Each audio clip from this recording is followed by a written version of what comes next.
We are cooking some pasta for our grandson visited us today, and the pasta is a spiral large pasta, and he liked the bigger one, and so we bought the bigger pasta.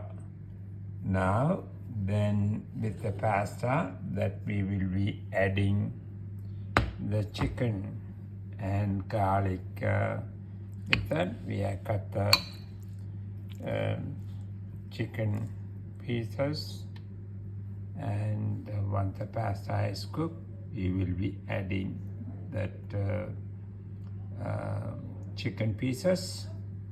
So he loved the pasta and the chicken together, and the combination is good for the toddler grandson, and it will be very nice.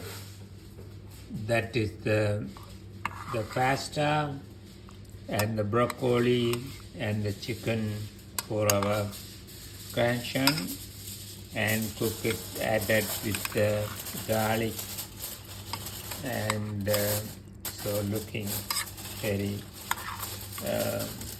appealing to our toddler grandson, and very creamy.